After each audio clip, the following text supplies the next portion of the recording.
Magandang gabi sa inyong lahat. Welcome po sa News Up to Date. Ang topic po natin ngayong araw na ito ay tungkol po sa Elini PH or Elini App. Yan po ay isang impersonation scam. Ginagaya po nila yung Morgan Stanley. At yan pong Elini PH ay talagang isang scam. At tumaob din po yan kasabay ng CCO Media scam. At yung Elini PH ay na-issue na rin po yan ng SEC advisory. Pero ayaw maniwala ng mga investors at dinipensahan pa nila yang scam na Elini PH app, pero ngayon nagsisisi na sila kasi nga tinakbuhan na sila ng scam company na yan. Naitapik na natin ang Elini PH app kasi nga naglabas nga yung Securities and Exchange Commission ng isang advisory laban dyan sa impersonation scam na Elini PH app. Pero imbis na maniwala yung mga members ay binanatan pa tayo dahil nga naninira lang daw tayo, fake news daw. Pero ngayon napatunayan nila na hindi talaga fake news. Paano magiging fake news yon kung yung mismong SEC ang naglabas ng advisory? At alam naman natin yung mga scams na yan na sa umpisa papadamahin kayo niyan, bibigyan kayo ng payout. Pero ilang buwan lang naman ang tinatagal ng karamihan sa mga companies. Meron din mga companies na ilang araw lang o ilang linggo lang ay tumataob na. At ngayon nga ay wala na yung Elini PH app, sabay silang tumakbo ng CCO Media scam. Bago tumakbo yung Elini PH app scam ay meron din sila mga pa-promo, mga parapol, meron silang lottery daw, mga lucky draw. Alam naman natin na yan ay mga modus na mais companies kapag patakbo na sila. Dahil yan din ang ginawa ng CCO Media. Ganyan din noon ang ginawa ng e-Power at ng iba pang mga companies para nga ma-hype yung mga investors, pati na rin yung mga potential investors na sumali. Kasi nga may mga parapol, may mga motorsiklo, may mga sasakyan, may mga appliances dahil alam nila na yung mga tao ay mahilig sa mga parapol, gusto manalo doon sa rapol, lalo na kung ang mga papremyo ay talagang mahal yung presyo katulad nga ng mga motorsiklo at ng mga kotse. Kaya nga marami ang nahahype kapag mga nagpaparapol or nagpapapromo na ang isang company. Mga kababayan, kapag na-issue na po ng advisory ng SEC ang isang kumpanya, iwasan na po ninyo yon dahil napakalaki po ng posibilidad na patakbo na po yung kumpanya na yon. Katulad niya na nangyari dyan sa CCO Media. 'Di ba? Tumakbo na. Katulad niyang Elini PH app. Isang linggo lang, tumakbo na. So mga kababayan, kapag na-issue na po na advisory ng SEC ang isang kumpanya, iwasan na po ninyo yan. Wag na po kayo magdadagdag ng investment. Wag na po kayo mag-i-invest, mag-withdraw na po kayo at wag na wag po kayo magre-recruit kasi kawawa po ang mga mare-recruit ninyo at may responsibilidad din po kayo doon sa mga ni-recruit ninyo o doon sa mga downline ninyo at pwede po kayong kasuhan ng mga downline ninyo. Kaya umiwas po kayo sa pagsali dyan sa mga companies at umiwas din po kayo sa pagre-recruit. Wag din kayo basta-basta maniniwala doon sa mga sinasabi ng mga kumpanya na inaayos na raw nila. Kapag 'di ba may mga nai-issue ng advisory at sasabihin nila na inaayos na raw nila, ongoing na raw yung proseso, trust the process, mag-ingat po kayo dahil binobola lamang po kayo ng mga yan. Dahil lagi naman nila sinasabi yan na ongoing na, malapit na, pinoproseso na, trust the process, pero ang pinoproseso pala ay yung pagtakbo nila.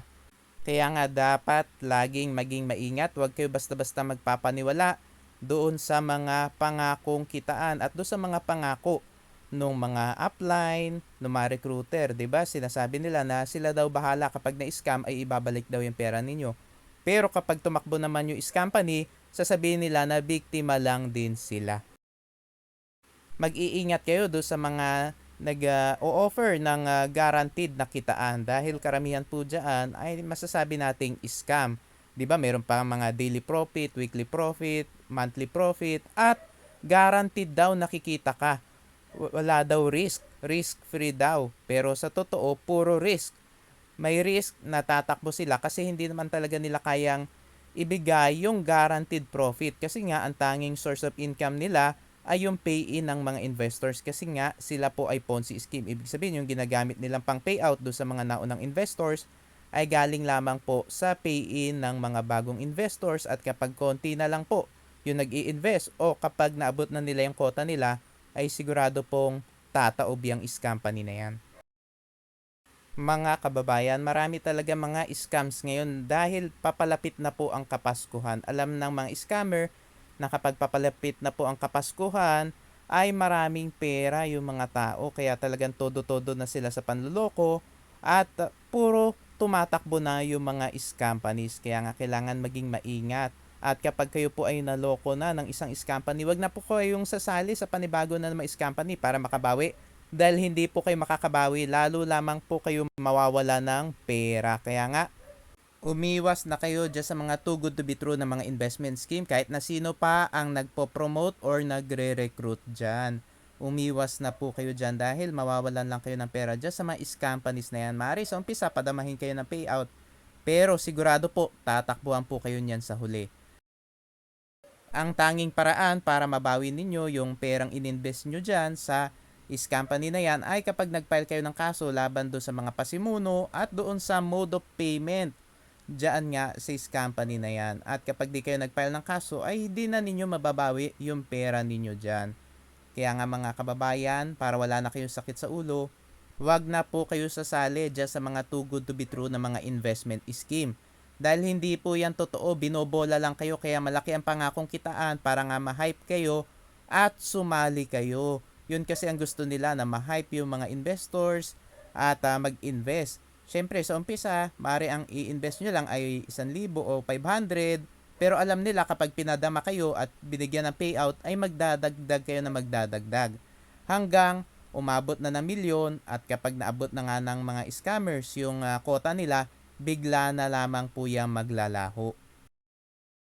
Mga kababayan, yung mga companies na yan ay pare-parehas lang halos ang mga modus niya. Nag-iiba lang yan ang pangalan at makikita nyo laging wala pong nagpapakilala CEO dyan sa mga app na yan dahil nga nagtatago at syempre may mga tutor, kuno na peke naman yung pangalan at yung picture kasi nga grab pic lang. Kaya nga iwasan na po ninyo yan dahil yan ay siguradong tataob sa huli. At kulang din po yan sa legalities. Kaya nga, kailangan bago kayo sumali sa kahit na anong investment, dapat i-check nyo yung legalities ng kumpanya.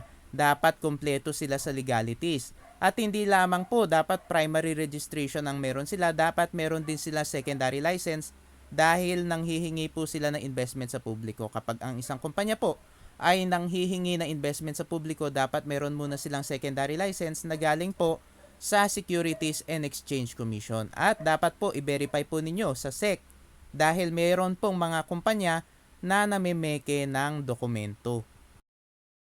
Mga kababayan, maraming salamat po sa inyong patuloy na pagsuporta sa aking channel. God bless po.